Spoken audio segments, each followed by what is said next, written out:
हरे कृष्णा भारतवर्ष, कैसे हो सारानु। I hope सब बढ़िया होंगे, कुछ ना कुछ कर रहे होंगे, राइट। सो आज हम आपके लिए लेकर आए हैं इंडियन इकोनॉमी के टॉप 25 क्वेश्चन। और जैसा कि आप स्क्रीन के सामने टाइटल देख कर समझ ही गए होंगे, जी हाँ, बहुत इंपॉर्टेंट सेशन होने वाला है इकोनॉमी का ये।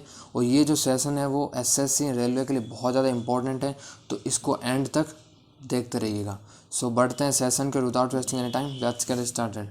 फर्स्ट क्वेश्चन इकोनॉमिक का हमारे सामने है कि भारत में हरित क्रांति की शुरुआत कब हुई। तो जो भारत में हरित क्रांति की जो शुरुआत हुई वो 1966 से लेकर 67 के मध्य हुई, यानी 1966 और 67 के बीच में हरित क्रांति की शुरुआत हुई थी। नेक्स्ट है, भूरी क्रांति का संबंध किससे है। तो जो भूरी क्रांति उसका संबंध उर्वरकों के उत्पादन से है। जी हाँ, उर्वरकों के उत्पादन से भूरी क्रांति का संबंध है। और नीली क्रांति कई बार पूछी जाती है, तो याद रखें नीली क्रांति जो है वो मत्स्य उत्पादन से है। नेक्स्ट है, एच एल 1500 किस खाद्य फसल की संकर प्रजाति का नाम है। तो याद रखें गेहूँ। जी हाँ, गेहूँ की ये फसल की प्रजाति का नाम है। नेक्स्ट है, कांकरेज किसकी नस्ल का नाम है। तो जो कांकरेज है, तो याद रखें गाय की जो नस्ल है एक, उसका नाम कांकरेज है। राठी भी गाय की नस्ल है, याद रखें। नेक्स्ट है, टसर रेशम सर्वाधिक किस राज्य में पैदा किया जाता है। तो याद रखें टसर रेशम जो है वो सर्वाधिक झारखंड राज्य में पैदा किया जाता है। नेक्स्ट है, मोती देने के लिए किस प्रकार की मछली प्रसिद्ध है। तो जो मोती देने के लिए वो मछली का नाम है, याद रखें ओयस्टर एवं कोइस्टर। ओयस्टर एवं कोइस्टर जो मछली है वो मोती देने के लिए प्रसिद्ध है, याद रखें। नेक्स्ट है कि राष्ट्रीय निवेश, जी हाँ, राष्ट्रीय निवेश और अवसंरचना कोष की स्थापना कब की गई। तो ये की गई 2015 में। राष्ट्रीय निवेश अवसंरचना कोष की स्थापना 2015 में की गई थी। नेक्स्ट है, सुरेश तेंदुलकर समिति का संबंध किससे है। सुरेश तेंदुलकर समिति का संबंध निर्धनता आकलन से है। नेक्स्ट है, the planned economy of India पुस्तक के लेखक कौन है। तो इस पुस्तक के लेखक है डॉक्टर विश्वेश्वरैया। जी हाँ, इन्होंने एक पुस्तक लिखी थी the planned economy of India. किसने लिखी थी, डॉक्टर विश्वेश्वरैया। नेक्स्ट है, भारत में अनिवार्य लाइसेंसिंग के अंतर्गत कितने उद्योगों को रखा गया है। तो वो रखा गया 5 उद्योगों को।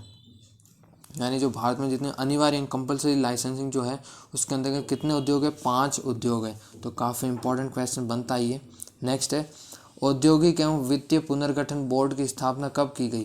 तो याद रखें ये वर्ष 1985 में की गई थी। यानी औद्योगिक एवं वित्तीय पुनर्गठन बोर्ड की स्थापना 1985 में की गई थी। नेक्स्ट है, भारतीय जीवन बीमा निगम की स्थापना, काफ़ी इंपॉर्टेंट क्वेश्चन है क्योंकि ये क्वेश्चन एक तरह से कहें तो कॉमन क्वेश्चन है इकोनॉमी का, कि ये इसकी जो स्थापना 1956 में की गई थी, याद रखें। नेक्स्ट है, राज्य स्तर पर मानव विकास रिपोर्ट जारी करने वाला प्रथम राज्य कौन सा है। तो याद रखें वो है मध्य प्रदेश। जी हाँ, मध्य प्रदेश ही वही राज्य है जिसने राज्य स्तर पर मानव विकास रिपोर्ट जारी की थी। नेक्स्ट है, हरित सूचकांक कैसे विकसित किया गया। तो जो हरित सूचकांक है वो संयुक्त राष्ट्र पर्यावरण कार्यक्रम के द्वारा किया जाता है। नेक्स्ट है, हिंदू वृद्धि दर किससे संबंधित है। जो हिंदू वृद्धि दर है वो राष्ट्रीय आय से संबंधित है। नेक्स्ट है, भारत में प्रथम जो खनिज नीति कब घोषित हुई। तो याद रखें जो भारत में प्रथम खनिज नीति है वो 1951 में घोषित हुई थी। नेक्स्ट है, बोकारो स्टील प्लांट किस देश के सहयोग से स्थापित किया गया। तो जो बोकारो स्टील प्लांट है वो रूस की सहायता से स्थापित किया गया था। नेक्स्ट है, दक्षिण एशिया का सबसे बड़ा माल भारक पतन कौन सा है। तो दक्षिण एशिया का सबसे बड़ा जो माल भारक पतन है वो है मुंबई। जी हाँ, मुंबई है। नेक्स्ट है, भारत में संपदा कर पहली बार कब लागू किया गया था। याद रखें 1957 ईस्वी में किया गया था भारत में पहली बार संपदा कर।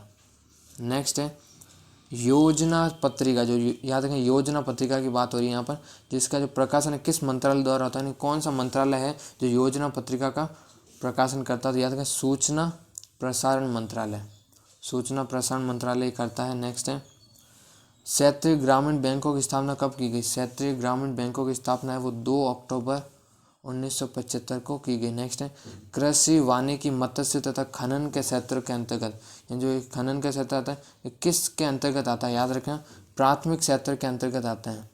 तो अगर आपने नहीं पढ़ा, क्षेत्र 3 तरह के होते हैं, प्राथमिक क्षेत्र, द्वितीयक क्षेत्र, तृतीयक क्षेत्र।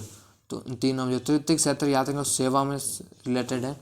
नेक्स्ट है, भारत में आरबीआई करेंसी नोट जारी करने के लिए कौन सी प्रणाली अपनाता है, तो वो अपनाता है न्यूनतम कोष प्रणाली, राइट। नेक्स्ट है, भारत द्वारा सर्वाधिक विदेशी मुद्रा किस पदार्थ के आयात पर खर्च होती है, तो वो होती है पेट्रोलियम पदार्थ पे।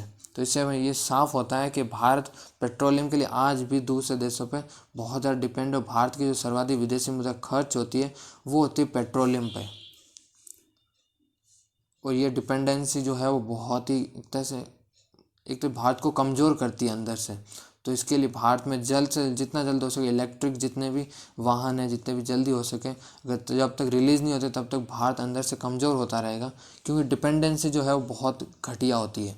नेक्स्ट है, नए निर्गमित प्रतिभूतियों का क्रय विक्रय किस बाजार में किया जाता है, तो ये किया जाता है प्राथमिक बाजार में, राइट। नए निर्गमित प्रतिभूतियों जो क्रय विक्रय है वो प्राथमिक बाजार में किया जाता है। तो ये था सेशन जिसमें हमने डिस्कस किया इंडियन इकोनॉमी के मोस्ट इम्पॉर्टेंट 25 क्वेश्चन, और बहुत ही सिलेक्टेड क्वेश्चन थे।